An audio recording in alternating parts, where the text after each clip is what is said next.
कुछ कहानियां सफलता की नहीं संघर्ष की होती है और मेरी फाइनेंशियल जर्नी की कहानी भी ऐसे ही संघर्षों से भरी हुई है। नमस्कार दोस्तों, मैं हूं नीरज और स्वागत है आपका Neeraj quite way of wealth channel पर। आज हम देखने वाले हैं कि इस मंथ में हमने अपनी लोन की रीपेमेंट्स के लिए क्या क्या प्लानिंग की और उस प्लानिंग को हम कैसे एग्जीक्यूट कर पाए और फ्यूचर में हमारा क्या प्लान है। अगर आपको याद हो तो हमने पार्ट 1 के अंदर एक चैलेंज लिया था कि 24 मंथ के अंदर हमें अपना लोन जो है वो कंप्लीट करना है और लोन के जो ट्रैप से हमें बाहर निकल के आना है। तो सबसे पहले हम देखेंगे इस वीडियो में लास्ट मंथ की सिचुएशन लोन की क्या थी, इस मंथ हमने कितना लमसम उसके अंदर किया या प्लान कर रहे हैं, और इस मंथ कितनी ईएमआई हमने पे की है और हमारा फ्यूचर का प्लान क्या रहेगा। ठीक है।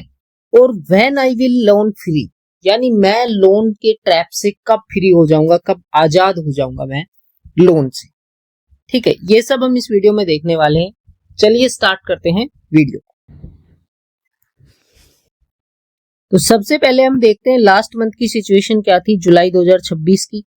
तो हमारा जो आउटस्टैंडिंग बैलेंस था वो था 7,22,041 रुपए।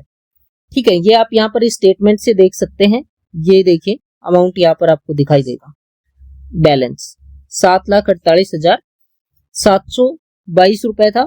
फिर इसके अंदर हमने ईएमआई पे की 26,731 की, ये की 3 जुलाई को। तो हमारा जो आउटस्टैंडिंग बैलेंस था वो ये आता है 7,22,041 जो यहाँ पर हमने लिखा है। ठीक है, तो लास्ट मंथ का इंटरेस्ट कितना था, 6,424 रुपए था। ठीक है, तो टोटल आउटस्टैंडिंग कितनी हुई 1 अगस्त को, 7,28,465 रुपए हमारा लोन बचा हुआ था 1 अगस्त को। ठीक है, इस मंथ की सिचुएशन क्या है, चलिए वो देखते हैं।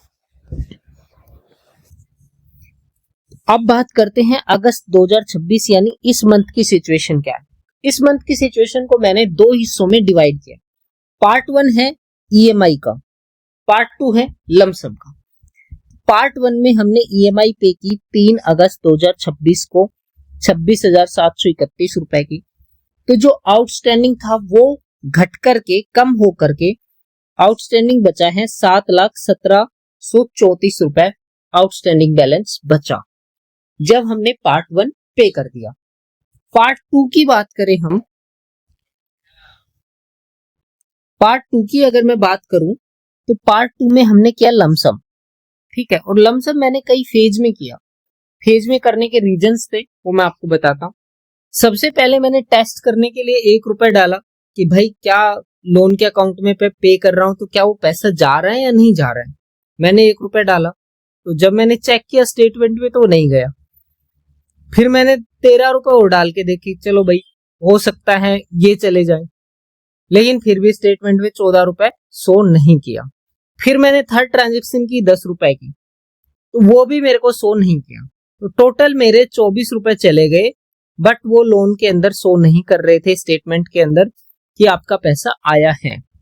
इसके बाद मैंने कस्टमर केयर में कॉल किया एसबीआई के, तो वहां से मुझे बताया गया सर आपका शायद ऐप आप लॉग आउट करके लॉग इन करके देखिए या आप अपडेट देखिए। तो मैंने देखा तो रियली में अपडेट आई हुई थी। जब मैंने अपडेट किया प्ले स्टोर से और फिर जाके लॉग इन किया तो ये अमाउंट शो कर गया कि 24 रुपए आपका हमें लोन के अंदर प्री पेमेंट के रूप में प्राप्त हो गए हैं।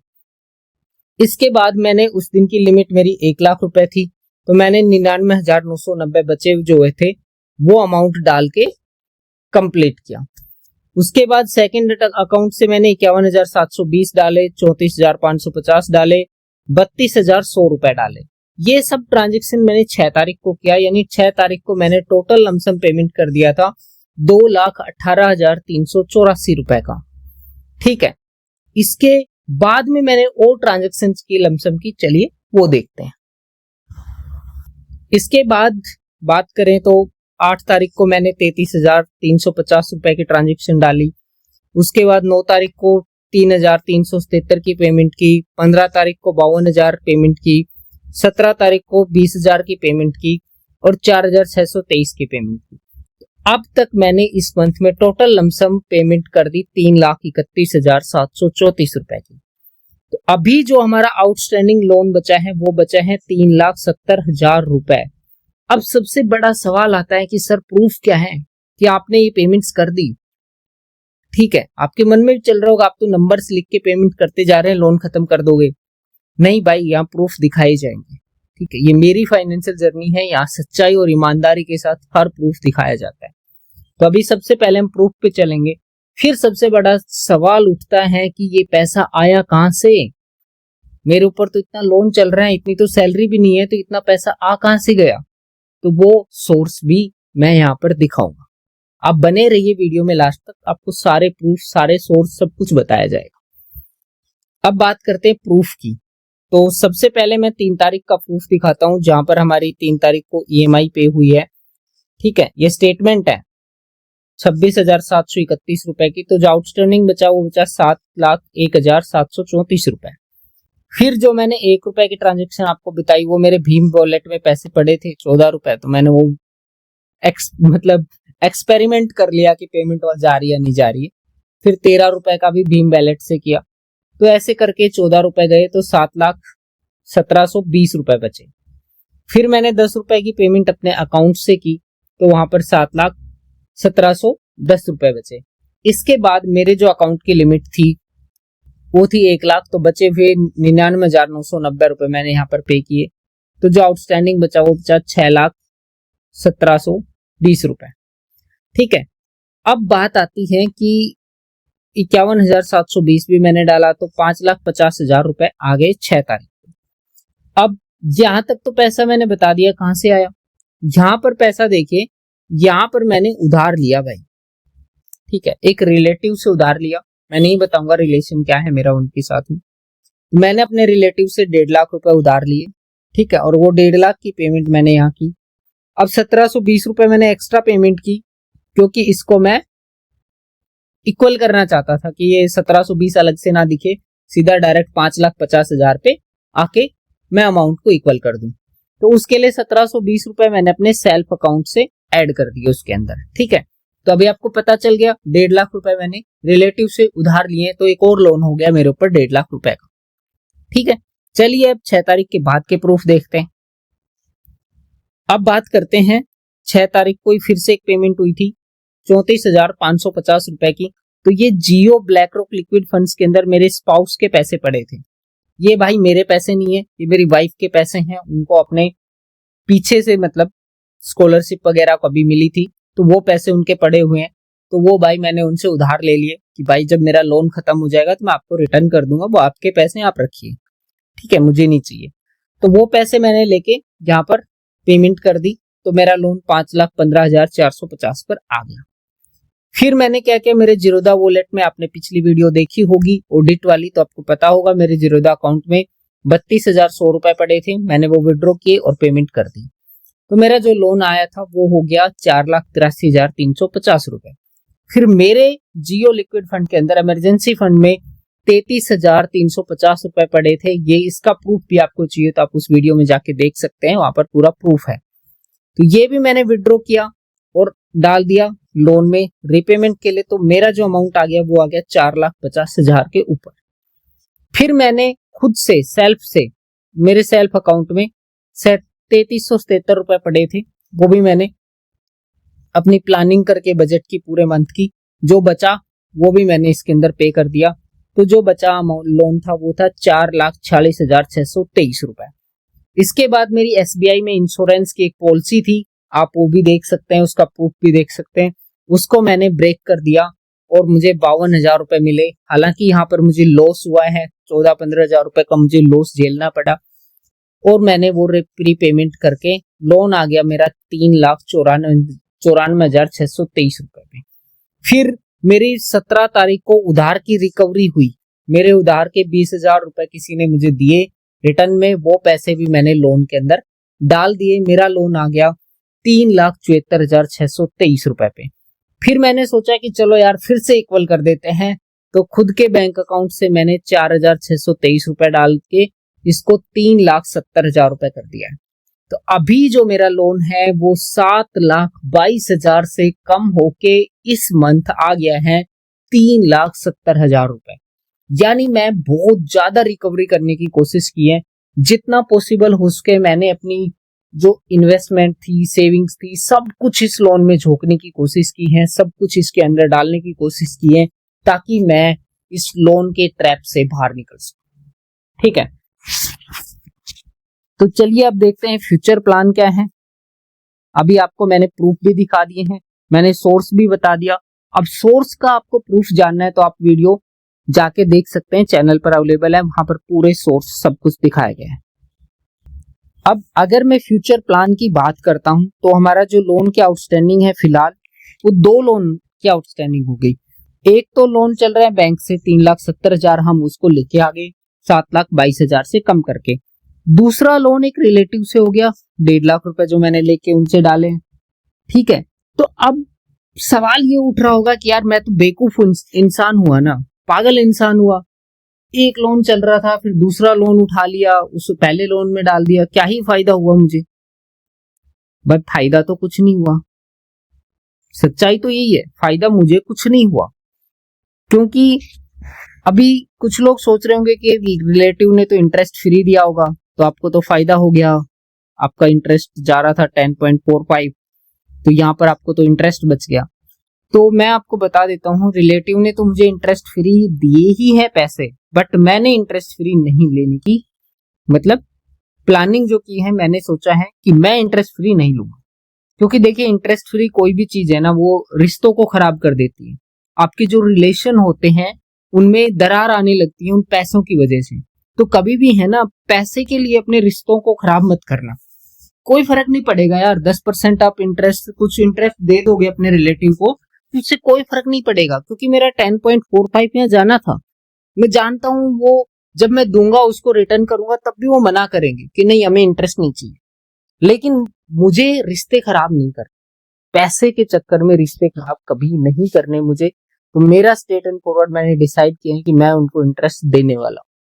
ठीक है, तो अभी देखते हैं पहला लोन की बात करते हैं। सबसे पहले जो बैंक से है 3,70,000, इसके लिए क्या प्लानिंग है?